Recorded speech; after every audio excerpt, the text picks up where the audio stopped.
Donc Bruno Léchevin était notre invité à l'atelier du mois de septembre, juste avant la conférence environnementale où il a largement partagé certains enjeux sur les guichets uniques notamment. Il vient de prendre la parole il y a peu de temps, c'est rapporté dans la presse, sur des résultats très positifs sur le nombre d'appels reçus sur ces guichets uniques. Et il a notamment abordé la notion de plateforme territoriale de la rénovation. Et vous parliez des 3 acteurs qui devaient être coordonnés. Et justement, je voulais savoir qu'est-ce que vous aviez comme projet à court terme, avec les pouvoirs publics et sans doute avec un acteur public comme l'ADEME, et d'autre part avec les professionnels dont on sait qu'il y a un enjeu de formation accélérée et importante. Je voulais vous entendre sur ces 2 sujets. Très bonne question. Alors, le guichet unique, l'idée que l'on en a aujourd'hui, c'est que, c'est une très bonne chose, certainement. Mais on a probablement confondu vitesse et précipitation. C'est-à-dire que ces guichets uniques aujourd'hui, il faut se le dire clairement, ont été montés avec une volonté politique, très bonne d'ailleurs, mais sans accompagnement de formation des gens. Le fait qu'il y ait beaucoup de gens qui soient présents et qui sollicitent, ça ne fait que confirmer le fait que les citoyens aujourd'hui sont mobilisés. Et ça, c'est très important. Par contre, il ne faut pas les décevoir. Et aujourd'hui, les expérimentations qu'on a eues sur le sujet, sur les guichets uniques, parce qu'évidemment, en tant qu'industriel, très très vite, on a sondé pour voir un peu ce qui se passait.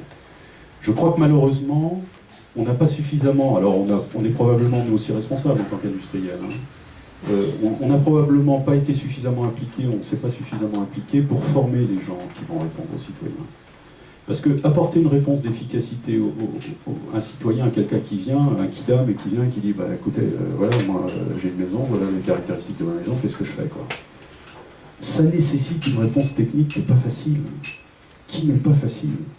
C'est-à-dire que je ne crois pas comme ça, avec un mois d'expérience ou un mois de retour, ou même une formation, qu'on puisse répondre très très simplement à ce genre de choses. Donc l'idée est très bonne, et on la retient, elle est fondamentale. Par contre, derrière, la mise en œuvre aujourd'hui, on est un petit peu dans... Qu'est-ce qu'on fait face à ça ? Il va falloir qu'on prenne notre bâton de pèlerin, qu'on remonte la filière pour essayer de s'imbriquer, de s'impliquer. Alors, individuellement, le mieux serait qu'on le fasse de manière collective, entre industriels, mais tout ça nécessite du temps pour s'organiser et du temps pour mettre en œuvre ces dispositifs. Donc là, et moi ce que je crains, je vais vous dire, c'est encore le problème que l'on a, c'est pour ça que je disais qu'il faut faire... C'est important, mais vitesse-précipitation, c'est parfois gênant. Il ne faut pas qu'on soit contre-productif, c'est-à-dire que le citoyen derrière ça dit attends, j'y suis allé, résultat zéro, quoi.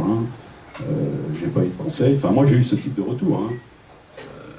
Aujourd'hui, j'ai des gens qui sont allés, qui m'ont dit mais attends, il m'a rien dit, il m'a dit de venir avec mes factures, et bien. Donc c'est là où il va falloir qu'on travaille. Alors on a un gros chantier dans notre cours, nous, industriels, pour aller voir ces gens-là. Alors, après, côté filière et côté formation des gens, moi je peux parler pour Schneider, mais on investit fortement et très très fortement à la fois sur la mise en place de formation pour la filière, à la fois pour les distributeurs et pour les installateurs, et installateurs étant au sens large.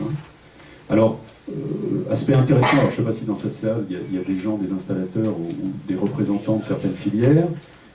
Moi je pense que là-dessus, on va voir apparaître l'électricien, quelque part, on va lui demander, dans le cas de l'efficacité énergétique, de devenir un peu plombier chauffagiste, c'est-à-dire qu'il va falloir qu'il touche. Et inversement, plombier chauffagiste, on va lui demander qu'il devienne un peu électricien, etc. Donc on voit bien qu'il y a des compétences là qui vont devoir fusionner. Donc ça signifie que localement, il va falloir que les artisans arrivent à tisser des réseaux d'expertise, c'est-à-dire je suis électricien, mais je suis associé avec un plombier, etc., pour pouvoir répondre globalement à un besoin du consommateur.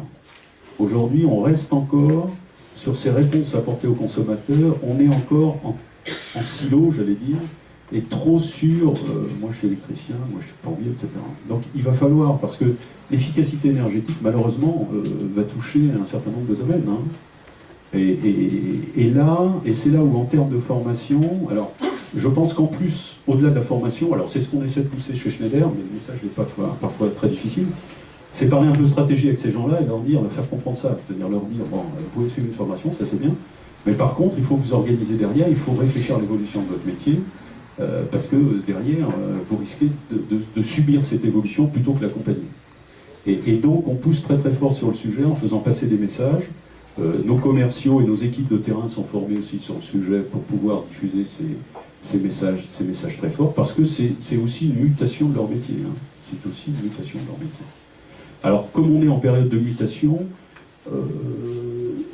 ça prend du temps, c'est pas facile, et ça nécessite aussi d'être très vigilant pour adapter à la fois le discours et les contenus qu'on va diffuser vis-à-vis de ces gens-là, parce que c'est un accompagnement qui n'est pas toujours très simple, et qui coûte évidemment. Qui coûte.